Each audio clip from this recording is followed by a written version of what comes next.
See what I mean? It's an amazing job. They've all done a great job. Proud of them. Mr. President, Mr. Governor, what's your message to Governor Gavin Newsom inside of this facility? Well, the first thing you should do is come here and learn something, because they don't do this. They don't know. They wouldn't know where to begin, and if they did, it would cost them 100 times more.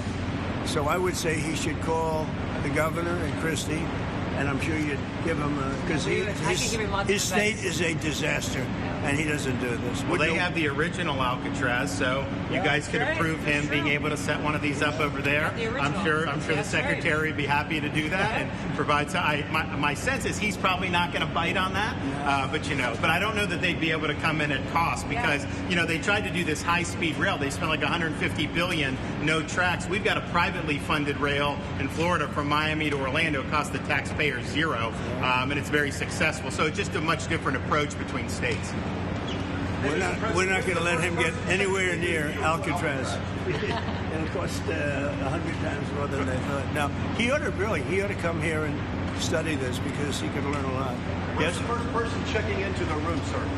Tomorrow. Hopefully tomorrow, within the next 24 hours. They have the doctors, they have all the professionals. There's going to be a security sweep because there have been civilians here, so they will sweep this multiple times to make sure there's nothing can be used as weapons or any contraband. And then once that's cleared, then they'll do. So it's really up to Secretary. I know has got people in the queue, and so they'll be ready to receive. I think our viewers at home should note that this is air-conditioned facility. Yes, so if any of the news claims are keeping them out in the hot, humid South Florida, that is wrong. It's probably 62 degrees here, to be honest. Or 72. Hey, Biden wanted me in here. Okay, he wanted me. It didn't work out that way, but he wanted me in here. What's your expectation what this will do for the speed and force of deportation? A lot of things, and they're both telling me that these people come in here, they want to go home.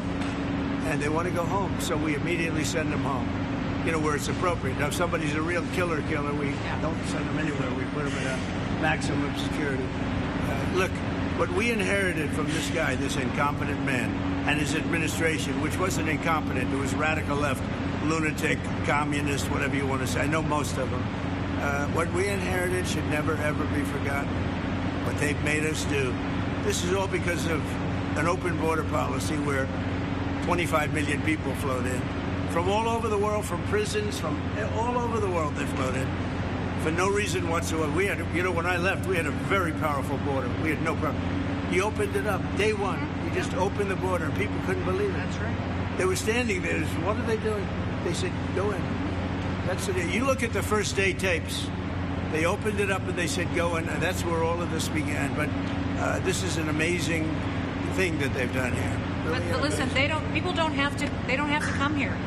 If they self-deport and go home, they can come back legally. We will let them come back legally. And there is a lot of self-deportation. Yes. But if you wait and we bring you to this facility, you don't ever get to come back to America. You don't get the chance to come back and be an American again and work here. So they weren't with us when the President and Secretary Kevin and I, we went through the intake. So right when you do the intake, they have the information about voluntary departure. They have the ability. Obviously, you guys are funding that because it's a lot cheaper to do it that way. So even if they get brought to the front doorstep here, they still have an opportunity to just go back voluntarily. And then this way, they're not.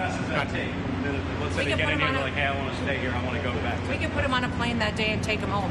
We'll buy their plane ticket, go home, and then they get the chance to come back legally.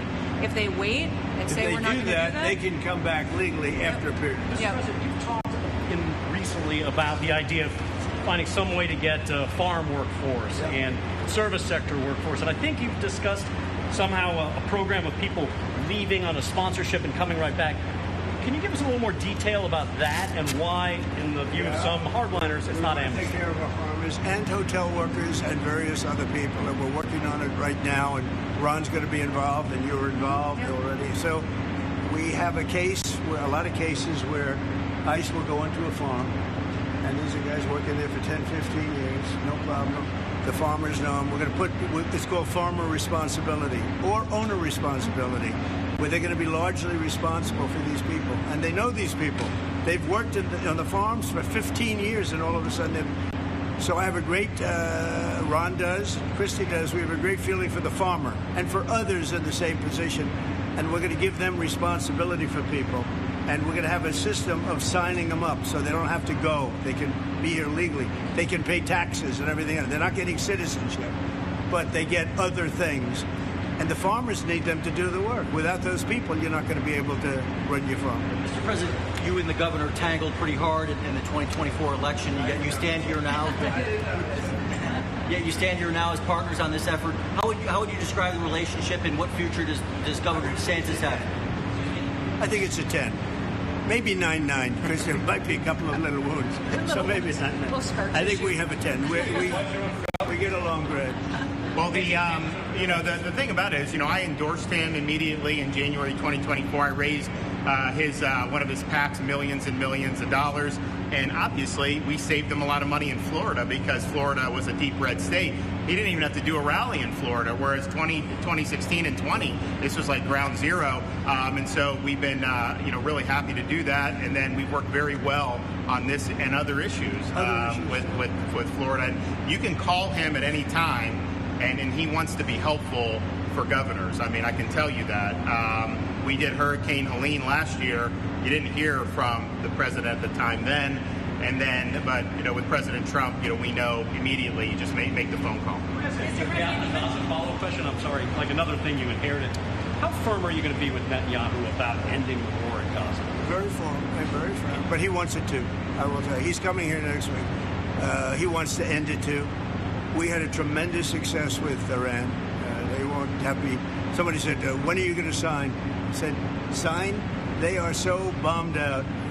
Did you see the report issued this morning? The place was decimated. It'll be years before anybody even gets down there. So that's not a priority, but we'll have a report and we'll have whatever we want. We'll get whatever we want from Iran. And I think, and I hope they want to have a good country. They have massive sanctions right now, biting sanctions.